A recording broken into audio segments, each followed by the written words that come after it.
Thanks for having me here. It is really, I mean it, immensely entertaining and educational meeting.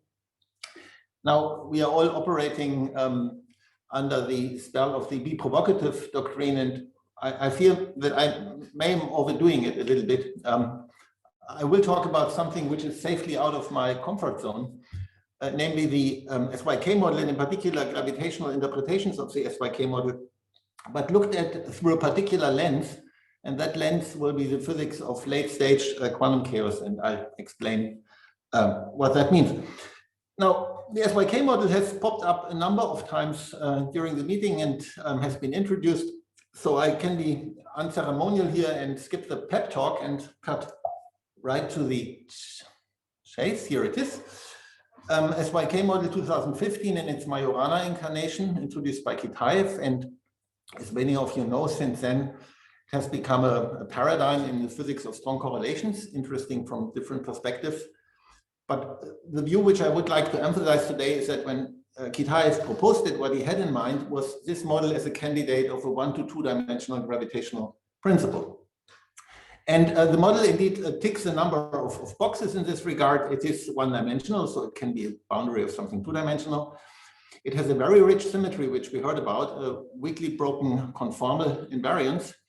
And most importantly, for my purposes, it displays hard quantum chaos at all timescales. Now, in order to work towards gravitational interpretation of this model, it's instructive to focus on its physics at different timescales. And I will begin with timescales which are shortish in a sense, that they are of the order of, give or take, of the number of constituents in the model, which I call n, the number of particles.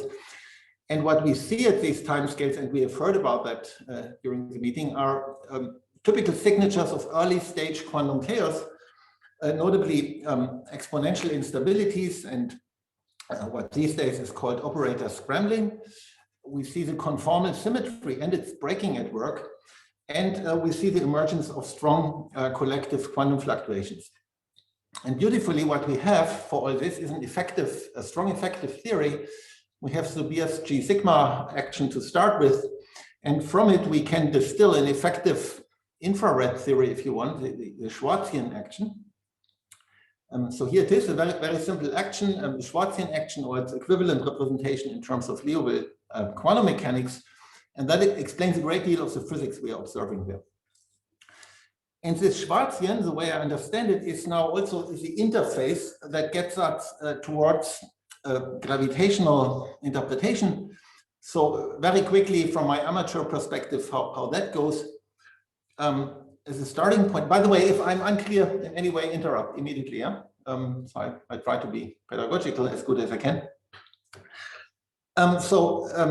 As a zeroth starting point, we could consider 2D Einstein-Hilbert action. Now that one is not enough. It's dynamically empty. It's a topological action, but it already has the high degree of symmetry, conformal symmetry hardwired into it. And the way to go then is to consider an extension to couple the Einstein-Hilbert to a scalar field, to a dilaton field, to obtain what is known as Yakif-Teilborn gravity. And that one now, I understand, does a trick. The phi field weakly breaks conformal invariance, its fluctuations break it, and one can reduce this action to an effective boundary action, where again it becomes a Schwarzian. So the theories are not in any way equivalent the way I understand it, and we have heard about that. I mean, Igor has talked about it, for example, but in their respective low energy infrared, the Schwarzian level, they actually match and interface with each other.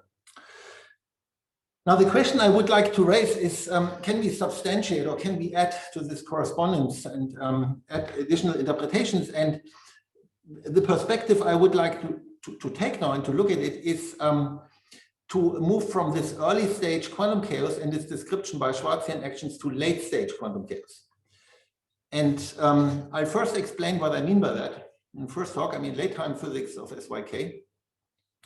And then, assuming that not everybody here is working with quantum chaos on a daily basis, there will be a large intermediate part, a kind of a tutorial of how in general you establish or can establish the ways in which you can establish universality in hard quantum chaotic theories at late times by different physical concepts.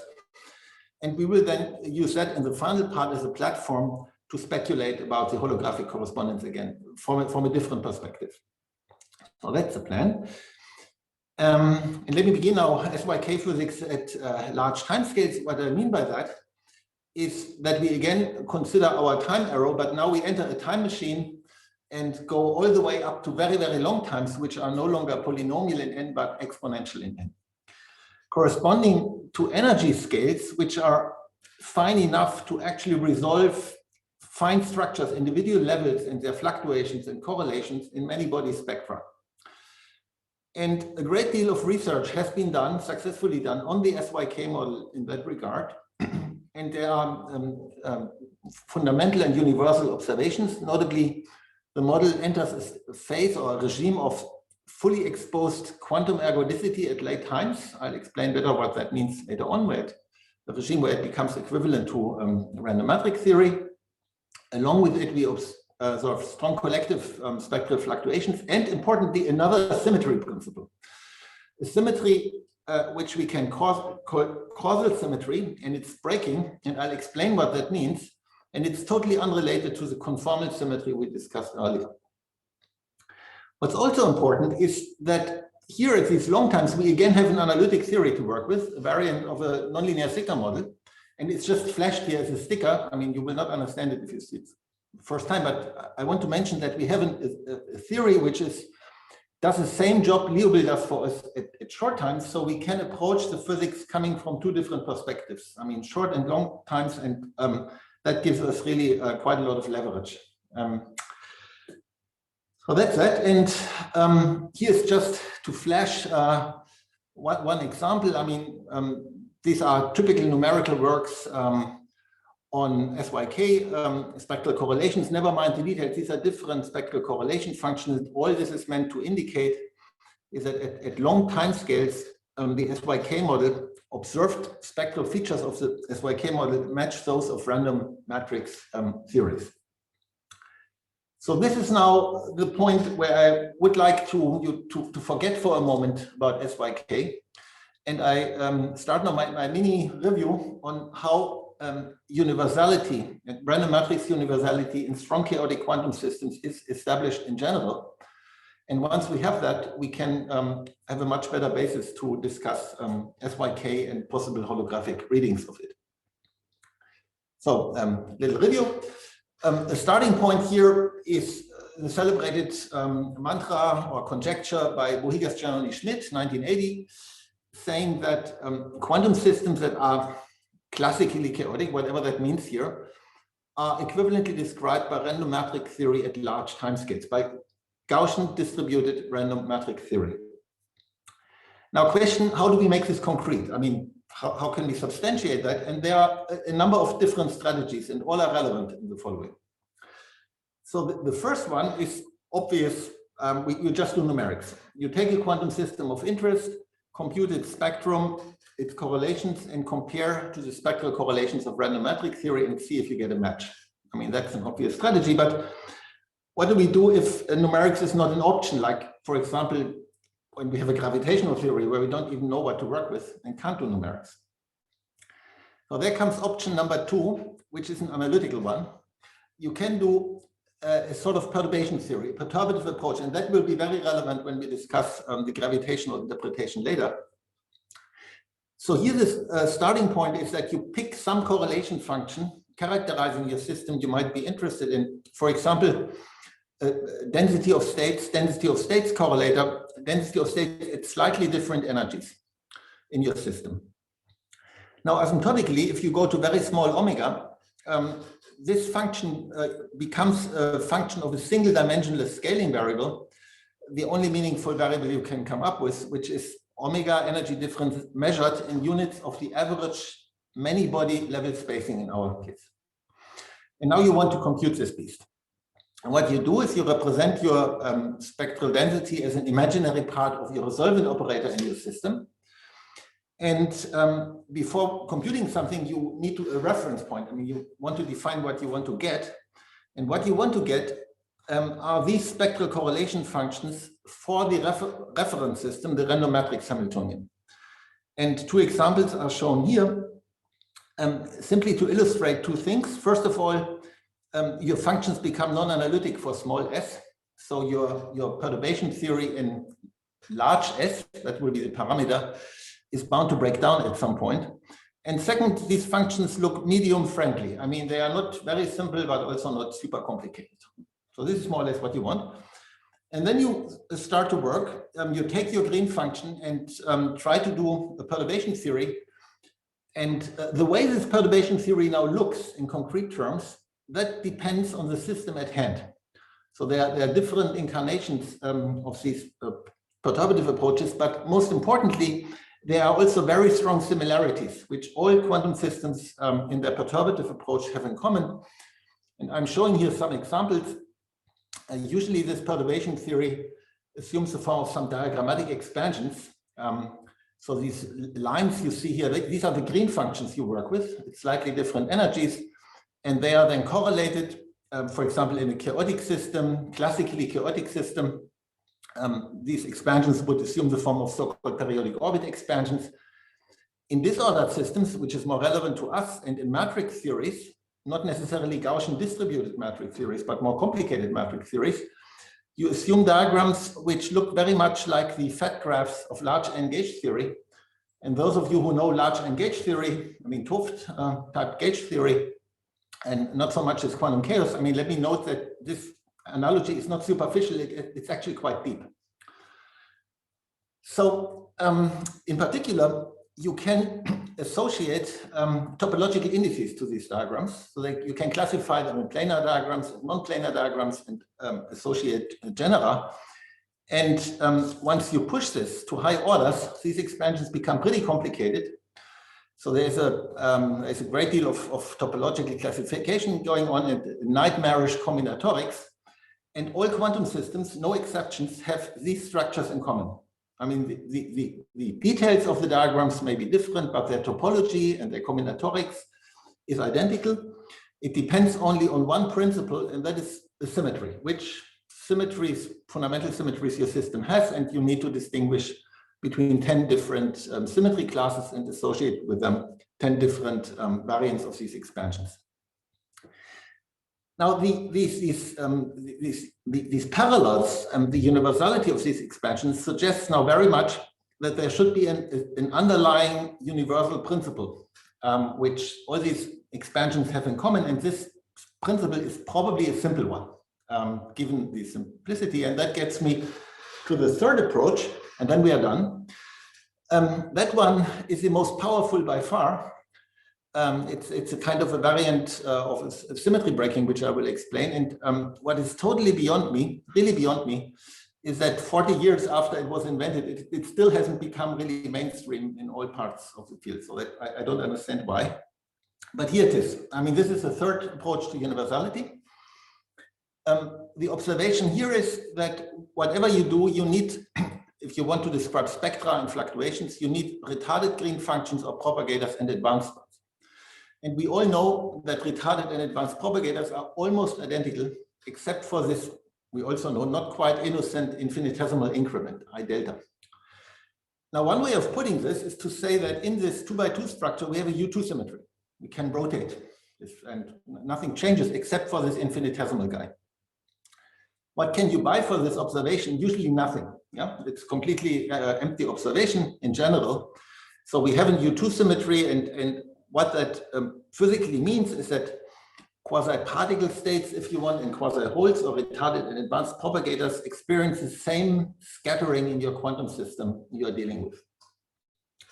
But now it comes, in chaotic systems, this symmetry business is actually interesting, because the moment you do even a minuscule amount of averaging, and in fact, you don't even need to average, this infinitesimal I delta, if and only if you have effectively irreversible chaotic dynamics, gets upgraded to a finite imaginary part.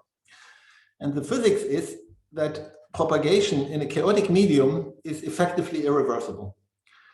So chaotic systems are prone to breaking, quote unquote, spontaneously breaking this U2 symmetry down to U1 times U1. And since this is a spontaneous process, what you have, or what you should expect, is a Goldstone mode emerging. And this Goldstone mode is U2 over U1 times U1, so it's a sphere. And I'm cheating a little bit here. In fact, it's not a sphere, it's a supersphere. There are some determinants which one has to cancel, but think about it conceptually as a sphere, so as a breaking, spontaneous breaking of this causal symmetry in the theory.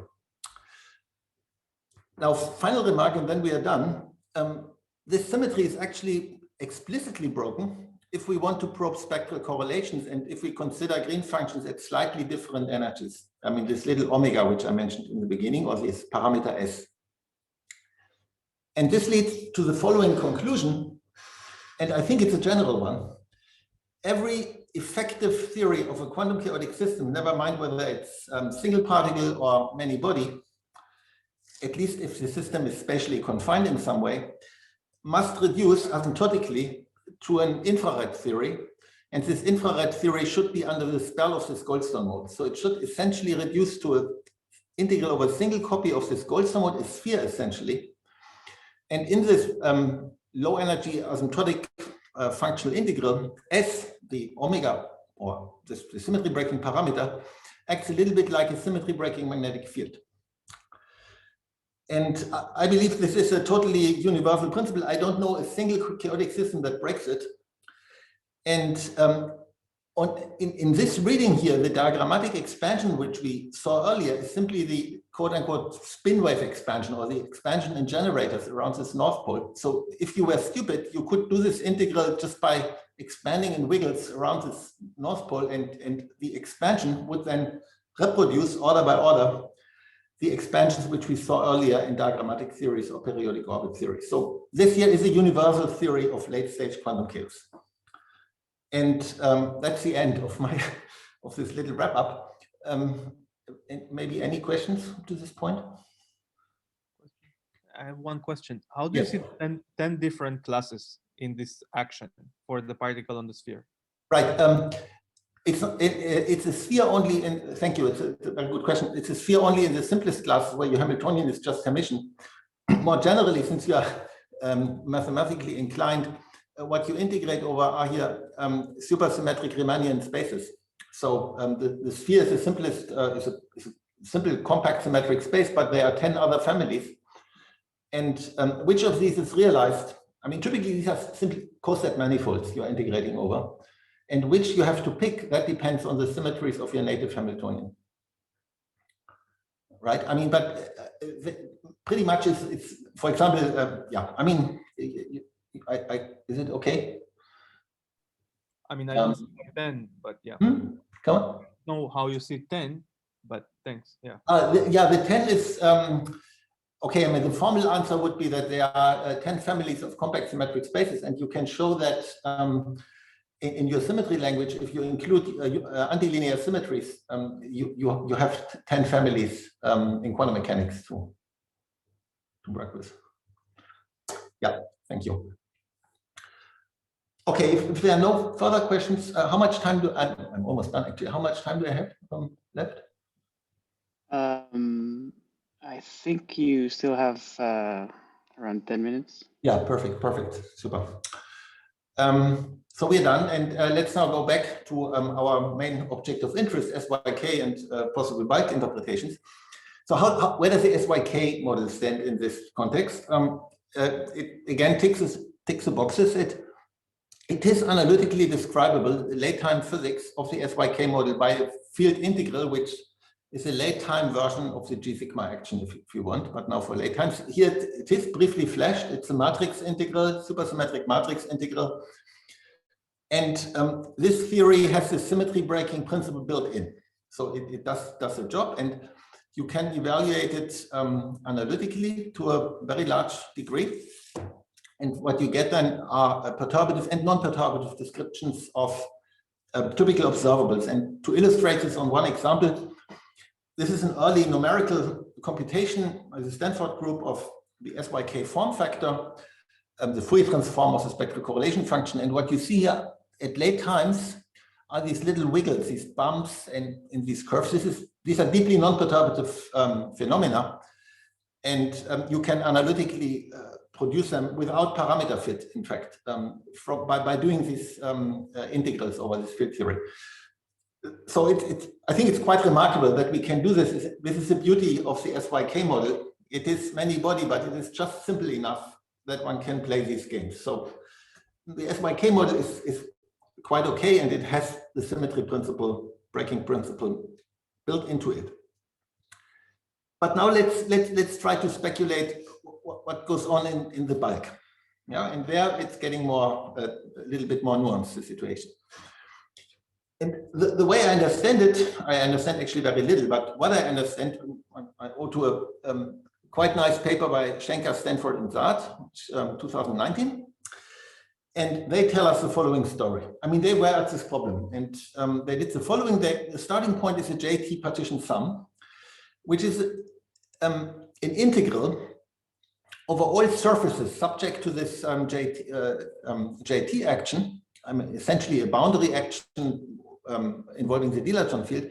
But importantly, you integrate now over all geometries, all surfaces, which means in particular that we have a genus expansion. We integrate over all topologies.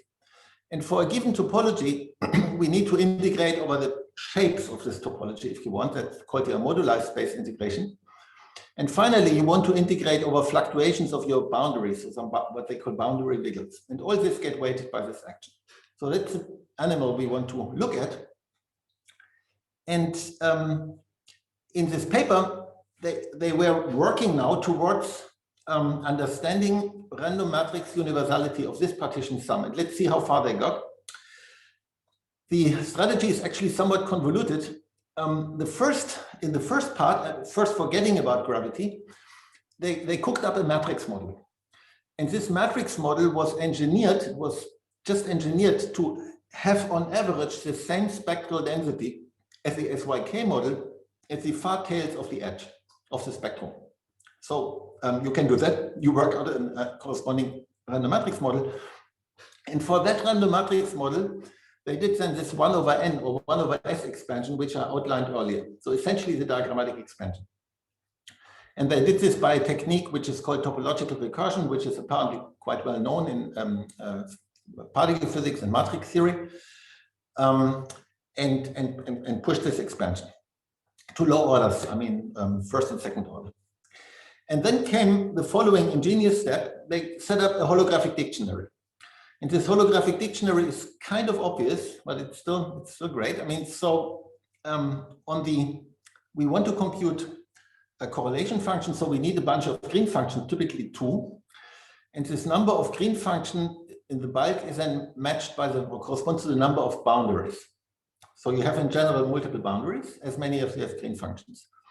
Then, probably no surprise at this point, the topological index of your matrix field theory diagrams, I mean, which is essentially the order in 1 over s, give or take, that is matched by the genus order of the surface you want to work with.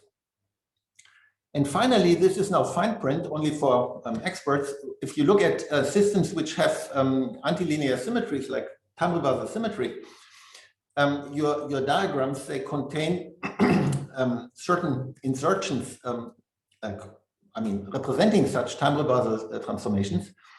And they have a beautiful bulk interpretation. They correspond to the number of cross-caps, so-called topological cross-caps of your surfaces. So you have a reasonable substantiated holographic dictionary. And what they could show, and I think this is really great, is that order by order, you get the same result. So the diagrammatic result matches the JT result. And this, I think, personally, I think it's a quite strong result. And here is just a cartoon from our own paper on the subject, how one should maybe think about this graphically. So for given number of boundaries, always 2, and different values of genera and different numbers of crosscaps, you can draw diagrams. These are the impurity diagrams, which we have here on the left side.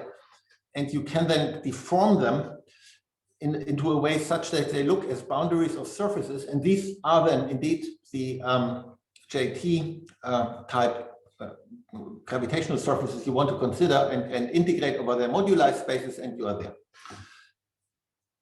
So that was their story.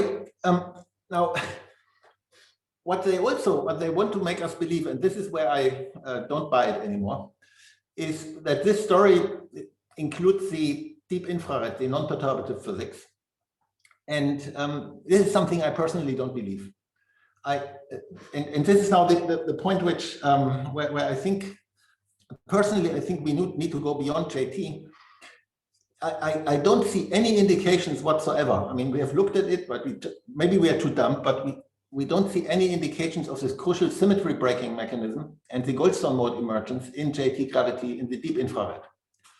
So that's why I personally believe that, again, I mean, this theory is still not, it needs some infrared completion. And the question is which one? And this is now really so where... Excuse me, Alex, but the random matrix model they propose is infrared complete, right? Yes, the matrix model is, but the correspondence between the matrix model and JT, that is established perturbatively. And right. I don't think it extends to a non-perturbative level. Oh, yeah, so yeah, okay. I mean, that's my understanding. Yeah, okay, thanks. And we can now, this is my last slide. I mean, it's only name dropping I'm doing now, but you can look in different directions. And I'm working on this with Julian Sonner on this with much more experienced and professional, but still let me drop a few names. So how could we think about possible candidates for infrared complete bulk theories? And one observation is that all matrix models, no matter which, once they are random, they have the symmetry breaking principle built in. So one matrix model, which is quite relevant in this context, is the cubic random matrix model, so-called Kontsevich model, which appears as an effective model of certain types of minimal string theory and is also mentioned in connection with string field theory. Now, I know nothing about string field theory. I have tried to read some introductory pages of string field theory papers, and these introductions always sound very promising from this perspective here. The point being, I mean, the problem with JT is that JT is organized as a manual expansion in topologies. So it is, in a way, a diagrammatic expansion in a certain sense. And we need to get beyond that. I mean, we should work with something where you don't expand explicitly. So Kontsevich model matrix model is mentioned as an effective model of string field theories, and you can actually, with a loving eye at least, directly work with minimal string theory, which we did in our paper, and identify a symmetry breaking principle there. But I shouldn't overemphasize this. I really don't understand what I'm talking about here. What I would like to bring up for discussion, and I'm more or less done, is that if we can accept that such a causal symmetry breaking is a simple and fundamental phenomenon, maybe it's a good guiding principle to go looking for in candidate theories for holographic or bulk theories in the very deep infrared, when we start talking about resolutions of microstate level. Yeah. And this is perhaps a fruitful direction to think about. Maybe it's nonsense, but at least this was what I personally took away from all this.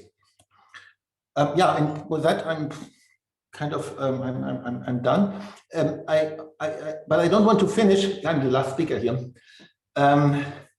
I want to thank our organizers, Grisha Rembert and Adolfo, for setting up this wonderful meeting. Here's the actual star again of our meeting, the triangle diagram, which we've shown quite a number of times.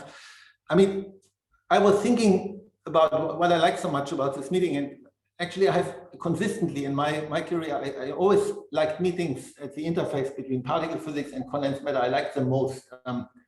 In condensed matter, we are reasonably grounded, but then there are all these exotic phenomena for us of particle physics, which we can make real in these systems.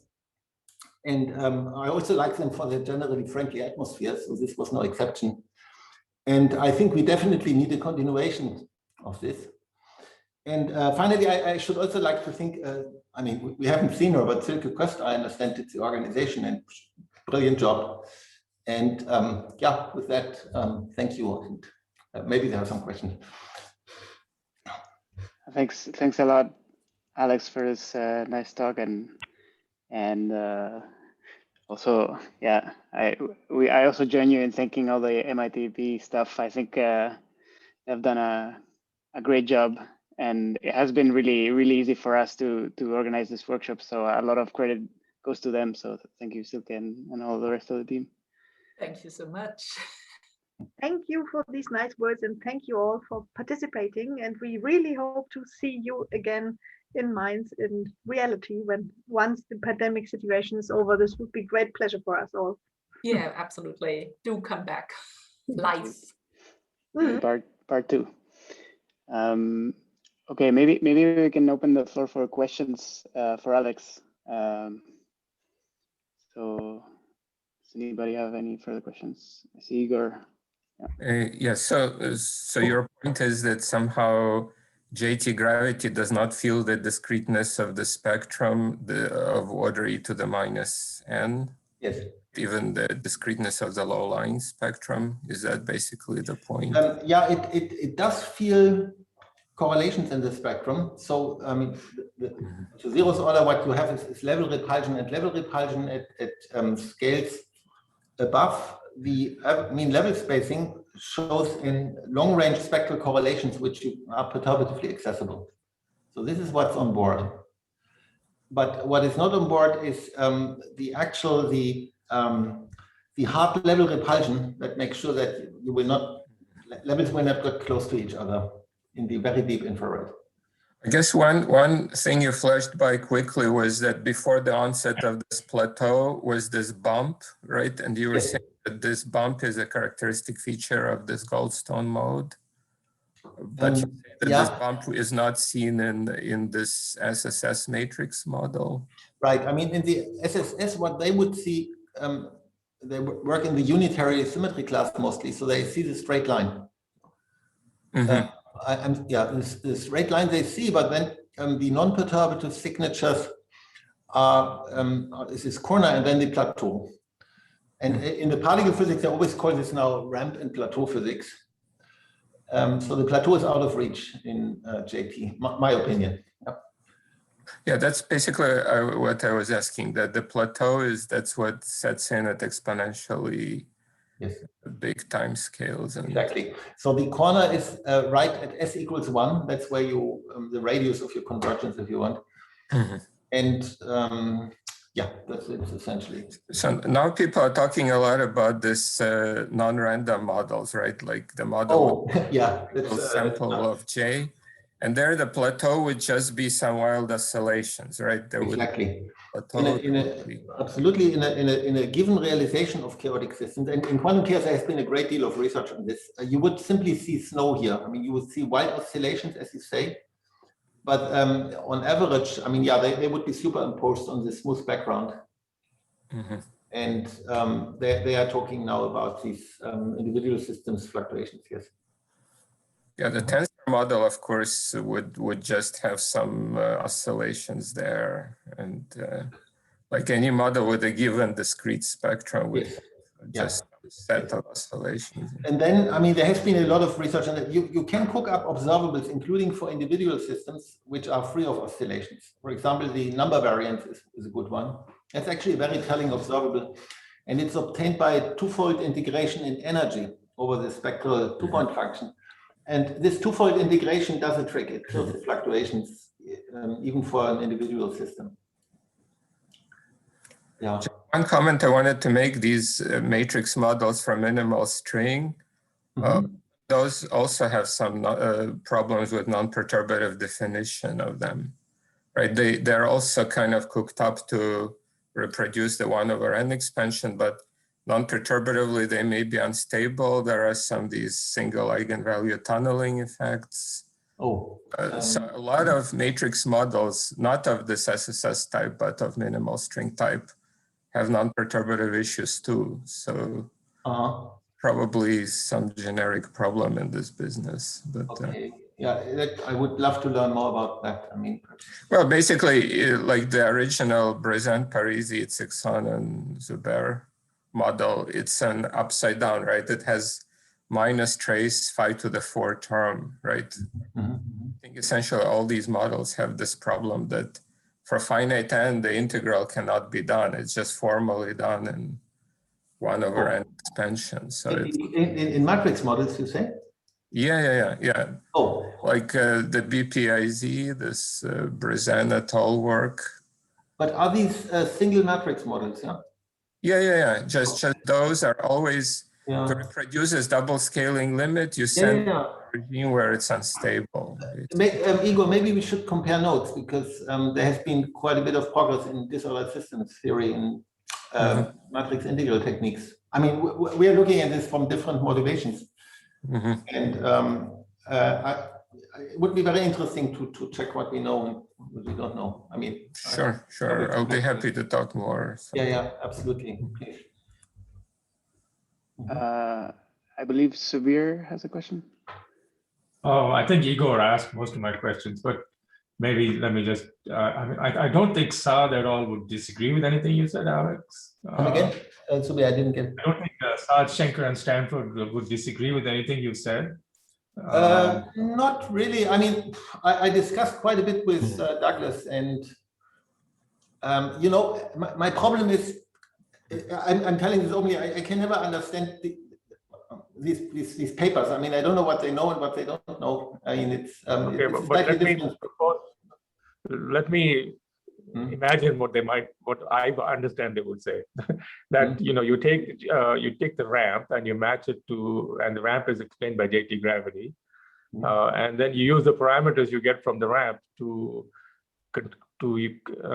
fix the matrix model, and then the matrix model is a non-perturbative completion of JT gravity.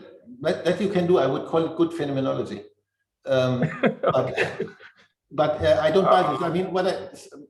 I mean, but would the matrix, so my question to you then is, suppose I define the matrix model this way, just by matching to the ramp of JT gravity. Yes. Does that matrix model match the SYK model? I would guess yes, to a part degree. Yes. I mean, the SYK, okay, no, look, the SYK, you know the concept of the Thouless time. I mean, the SYK model has a Thouless time beyond which it becomes universal. And it's in this business, it actually, to make it more complicated, it depends on the observable you are looking at, but give or take n squared times the level spacing. And on energy scales lower than that, it's just equivalent to ordinary randometric theory, where fluctuations and correlations in the spectrum are concerned. Now, if they give me a randometrics model, which is engineered to have the correct average timescales, it will show the same physics, and they will match on this level in the very deep infrared. Okay. And yeah. Okay, thanks.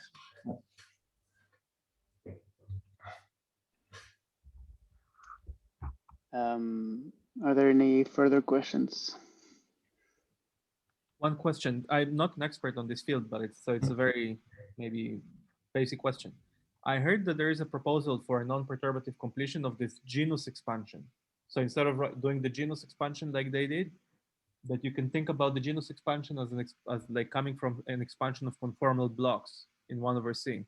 I think Jensen and others were involved in that. Does that provide like a risk of completion? Yeah, could be. This is the same from Berkeley. Is Jensen or?